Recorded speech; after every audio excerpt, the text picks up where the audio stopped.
Hi everyone, this is Marie, and today the question is to gel or not to gel. Usually it's just a matter of personal preference, whether you like your soaps to go through the gel phase or not. Gelled soaps set up a little quicker. The colors are usually, if you're using colorants, the colors are usually more pronounced with gelled soaps. But there are some times when you may want to not gel your soaps, and this is an example here. These are honey soaps. They're both from the same batter. This one was put in a loaf pan, and it gelled. You can see it's a lot darker. It's also speckled because I don't think I mixed the honey all that well in it. This one was poured into a little individual muffin mold, and it retained its light creamy texture as opposed to going dark. And why does it go dark? Well, anything that contains sugar, so honey, milk, if you put syrup, molasses. I don't know if I've ever tried doing molasses, or if anybody has ever tried doing a molasses syrup. That would be interesting.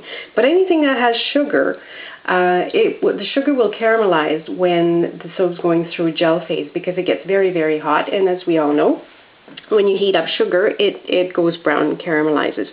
So when you're doing honey soaps, you might want to consider not gelling your soaps. By the way, if you like this little texture, that's done using bubble wrap. You just put the bubble wrap on the soap just after you pour it into your mold, and you just let it set that way, and then carefully take it off, and it makes kind of a neat little honeycomb design on it. Milk soaps. This milk soap, this was made very, very simple recipe, and it was made using skim milk powder, and well, you can see it went all brown, as opposed to my little goat's milk soap here, which I poured into an individual mold. I put it in the fridge for several hours, actually overnight, and it retained its nice creamy white texture. And usually both soaps are fine to use, but usually when you think of milk soap, you think white, light in color. So it's a little bit more appealing. But I'm going to use this soap quite nicely. It smells nice, and it's going to lather up quite nicely. I did another little goat's milk soap, and I put almond oil in here, and I put some almond fragrance oil from New Directions. It smells just wonderful. And last but not least, this little guy. This is another honey soap. It's got more honey in it than this one did, so it's a little bit darker.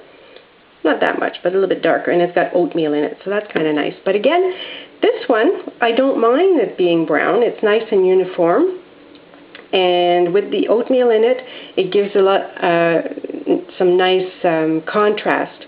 Whereas if it were a lighter in color, you might not see the oatmeal in it so much. So again, that's just your preference, whether you want to gel or not. So how do you make sure that you not gel your soap? Use small containers and put them in the fridge. Soap at low temperatures to start with, and you're less likely to get a gel in your soap. If you use a bigger loaf mold, the heat will be kept hotter inside the soap because there's a lot more soap to keep the heat in, and it's more likely to gel. And sometimes if you put your loaf mold in the fridge or the freezer, you might get a partial gel, which is not really pretty at all. It starts in the middle, and it will stop once it gets near the edges, and then you get this dark area under your soap. So that's not as nice. So either go for a full gel or no gel at all, and enjoy your soap making. Thanks. Bye.